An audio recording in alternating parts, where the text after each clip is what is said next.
इस समय नेहा राठौर के ऊपर FIR लिखी गई है, इसको किस सवाल पूछ रही थी नेहा राठौर, सवाल पूछ रही थी पुलवामा की घटना को लेकर सवाल पूछ रही थी। चैनल 4 वाले जो हकीकत है वो जनता के सामने परोस रहे थे, तो उनको आज चैनल बंद करा दिया गया और नेहा राठौर को डराने के लिए FIR कर दिया।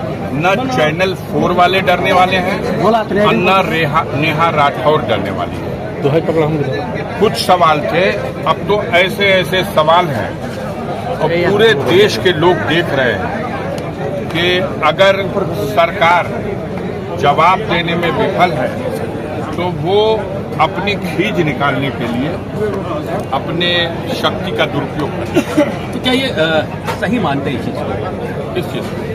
FIR लिखे जाने को बिल्कुल गलत मानते हैं, घोर निंदा करते हैं। लोकतंत्र की व्यवस्था है, बाबा साहब भीमराव अम्बेडकर ने संविधान में ये अधिकार दिया है।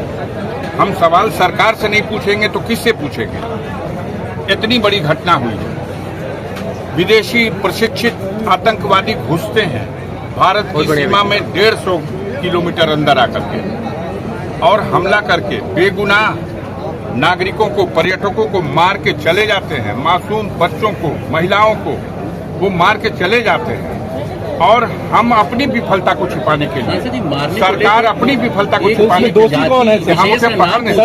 वो दोषी है जो इस कैंपस के अंदर जो व्यवस्था संभाल रहा है। अगर कोई घटना दुर्घटना यहाँ होती है तो वो दोषी है।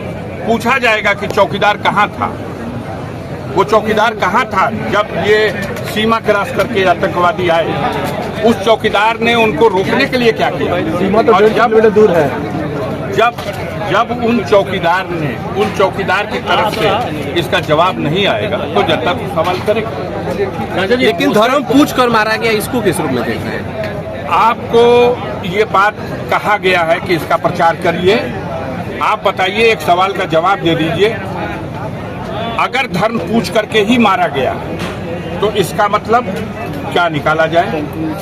महाराष्ट्र में हमारे देश के सुरक्षा का एक जिम्मेदार अधिकारी ट्रेन के अंदर लोगों का धर्म पूछ करके गोली मारा, तो क्या पूरी कौम को कटघरे में खड़ा कर दिया? क्या दुनिया नहीं देख रही है कि कश्मीर के मुकामी लोगों ने अपने जीवन को जोखिम में डाल करके, घायलों को अपनी पीठ पर लाद करके और उन असलहों से लैस आतंकवादियों की धमकी की परवाह न करते हुए दुर्गम पहाड़ियों में हजारों लोगों की जान बचाने का काम किया। रो रहे हैं वो लोग जो बचे हैं, जिनको नया जीवन मिला है, वो उनके एहसानमंद हैं। लेकिन हमारी मीडिया के पेट में दर्द हो रही है। धर्म पूछ के मारा, उनका मकसद था धर्म के नाम पर नफरत बढ़ाओ और इसका प्रचार करने वालों का भी यही मकसद है कि धर्म के नाम पर नफरत बचाओ। देश कैसे मजबूत होगा? देश की एकता के सवाल पर सोचो। इसका उत्तरदायी कौन है? इसका उत्तरदायी व्यवस्था चलाने वाले लोग हैं, सरकार है। जिस सरकार की ये नाकामी है, जिसने सारे देश में ये ढिंढोरा पीटा कि कश्मीर में ऐसी कानून व्यवस्था है कि परिंदा पर नहीं मार सकता, और कश्मीर में इतनी बड़ी घटना हो गई और हमारा प्रधानमंत्री बिहार में जाके वोट मांग रहा है। अभी शहीद हुए लोगों की चिताओं को अग्नि भी लगाई नहीं गई और ये जाकर के वोट मांग। आपने जिनको हराया वहाँ पे इस समय राज्यपाल है, उनकी कितनी विफलता मानते हैं?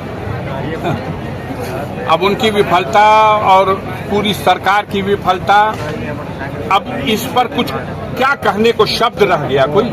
हम बेहया हैं और हम कुछ मानेंगे ही नहीं, तो वही बात है। इन लोगों को तो चुल्लू भर पानी में डूब मरना चाहिए।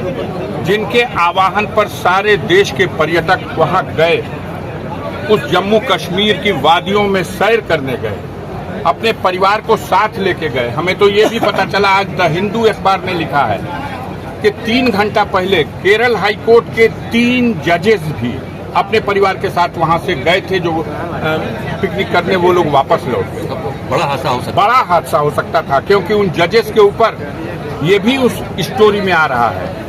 मैंने उसको देखा, कि उन्होंने केरल में किसी जघन्य घटना के लिए जिम्मेदार आरएसएस के कैडरों को सजा दी थी और वो कश्मीर घूमने के लिए गए थे। जहां अटैक हुआ है वहां से वो घूम के 3 घंटा पहले वापस गए।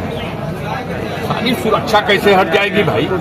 कश्मीर में चप्पे चप्पे पर फौज है, हमारी 10 लाख फौजें वहां हैं और वहां पर जहां 2000 लोग हैं पर्यटक और उनके सुरक्षा का कोई इंतजाम नहीं, इधर से भी 4 गोली चलाने वाले होते तब उन लोगों की बहादुरी देखी जाती। अच्छा सांसद जी, समाजवादी पार्टी कार्यालय के आगे एक पोस्टर लगा है, आधा देश और आधा अम्बेडकर। किसको किस रूप में आप देख रहे हैं? देखिए, बाबा साहब भीमराव अंबेडकर की विचारधारा से समाजवादी पूरी तरह से प्रभावित हैं और उस विचारधारा को कुचलने और दबाने की उद्देश्य और मंशा लेकर के भारतीय जनता पार्टी के लोग जो पूरे देश में यहाँ तक कि सदन में भी, राज्यसभा और लोकसभा में भी बाबा साहब का अपमान करने में पीछे नहीं रहे। आपने नहीं देखा अमित शाह ने कहा था अम्बेडकर अम्बेडकर अम्बेडकर अम्बेडकर करते रहोगे, इतना नाम भगवान कर लेते तो स्वर्ग में चले जाते। आज देश का पढ़ा लिखा नौजवान, बेरोजगार, आम जनता बाबा साहब भीमराव अंबेडकर के संविधान के साथ जो देश में उसका निरादर हो रहा है, उसकी अपेक्षा उसको दरकिनार किया जा रहा है, उससे दुखी है। समाजवादी पार्टी